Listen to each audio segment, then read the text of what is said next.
Kažkodėl pastaruoju metu miegas tapo labai pervertintų dalykų. Jeigu mažai miegi, reiškia, tu daug dirbi, daug padarai ir viskas ten labai gerai. Bet logiškai pagalvojus, miegas kaip tik yra svarbiausias dalykas, nes jeigu nori padaryti gerai, turi pailsėti ir tik tada padarysi gerai, o jeigu ne, tai tiesiog darysi, bet nedarysi kažko gerai. O aš kaip tik dabar pradėjau blogai miegoti, todėl susikūriau 6 punktų sąrašą, kuriuo dabar dalinuosiu su jumis, tikiuosi ir jums padės. Ir šis sąrašas sudėliotas iš eilės, pradedant nuo dienos prieš vakarą ir taip einant nuo kitos dienos ryto, pietų ir vėl vakaro, kad tiesiog būtų lengviau suprast, lengviau sekti ir pradedam. Pirmas punktas. Šita technika, kurią aš vadinu miego suvaržymo terapija, prasideda jau vakare.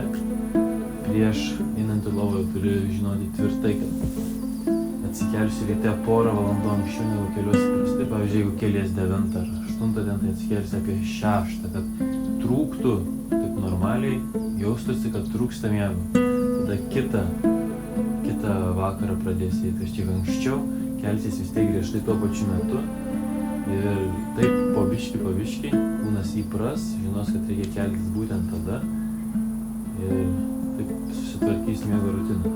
Svarbiausia, kad jeigu ir neužmiegi, ilgai negulėt, pusę valandos neužmiegi, tai kelkis tada ir knygą kokią skaityti. Negulėti ir svarbiausia neskrolint lovai, kad tiesiog neišsibudinti. Pirmas punktas yra toks, kiti punktai pasimatys ryte.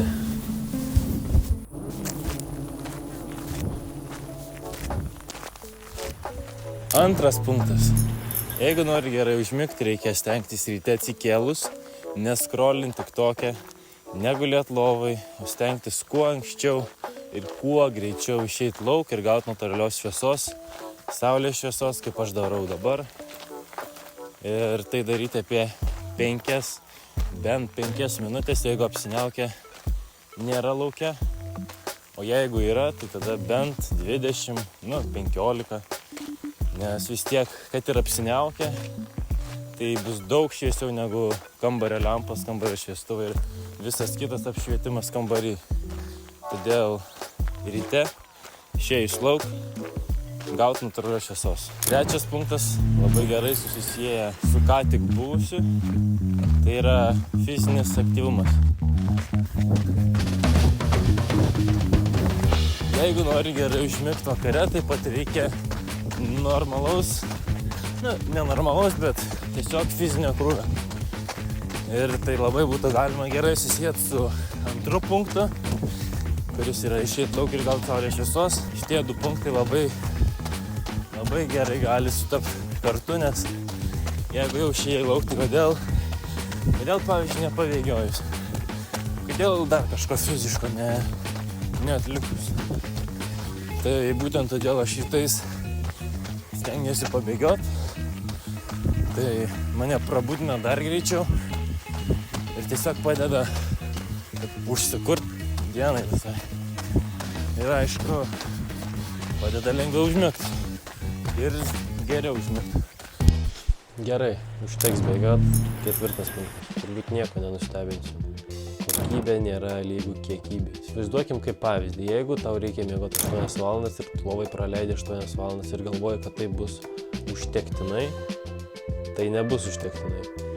Išsiminusuoja tas pusvalandis, kurį reikia gulėti lovai, kad užmigti. 3 kartus po 10 minučių prabudimas ir tada vėl užmigimas. Susumavus visą gaunasi, kad iššvaistyta buvo valanda ir miegoji 7 valandas vietoj 8. Tad jeigu reikia miegoti 8 valandas, geriausia būtų prisidėti bent pusę valandos arba net valandą laiko lovai ir turėti galvoj, kad tas laikas lovai nėra visas skirtas miego, yra įėjimas į miegą. Taip pat gerai miego kokybei labai svarbu reguliarumas. Jeigu eini miegoti kiekvieną dieną tuo pačiu metu ar labai panašiu laiku, ten kad skirtumas būtų 15 minučių iki pusės valandos, tai tada kūnas įpranta ir žino, kad dabar mano metas miegoti. Jau visa rutina prieš miegą yra panaši, jis nusiramina, susilygioja ir eina miegoti, užmiega. Todėl kiekvieną dieną stengtis eiti panašiu metu miegoti labai svarbu. Na ir taip priartėjom prie visai vakaro. 5 punkto, jis vadinasi 3-2-1 metodas. Šitie 3 skaičiai simbolizuoja valandas, trejetas rodo, kad 3 valandas prieš miegą reikėtų nustoti valgyti, nebevalgyti, 2 valandas prieš miegą nebesportuoti ir neužsiimti jokia stiprią, sunkia fizinė veikla ir 1 rodo, jog 1 valandą prieš miegą nereikėtų gerti jokių skysčių, vandens ir taip toliau.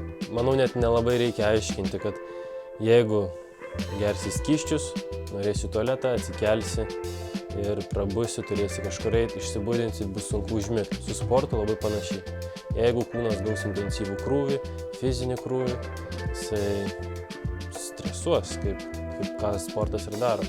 Sukelia stresą organizmui. Kūnas stresuos ir kol nusiramins, kol pasieks ramybės būseną, praeis laiko ir tas laikas bus tiesiog neefektyvus, negalėsi eiti miegoti, negalėsi užmigti. Turėsi palauktas bent 2 valandas, kol nusiraminsi pakankamai. Ir maistas taip pat apkrauna organus, nes tai irgi pasunkina užmigimą. Organizmas dirba, jis apkrautas ir negali ramiai nueiti miegoti, negali ramiai ilsėtis. Ir paskutinis punktas. Kambaryje, kuriame miegama, turi būti tamsu, tylu ir šalta. Temperatūra turi būti nuo 18 iki 20, kad būtų optimaliausias miegas. Kuo tamsiau, tuo geriau, su garsu lygiai tas pats, kuo tyliau, tuo geriau. Kiti žmonės naudoja ausų kamštukus ir akių arba miego kaukės. Aš jų dabar nenaudoju, nes pas mane pakankamai tamsu ir tylu. Bet jeigu situacija pasikeičia, aš jas naudoju, tikrai padeda. Ir 6 punktas toks. Tai ką, labanakt.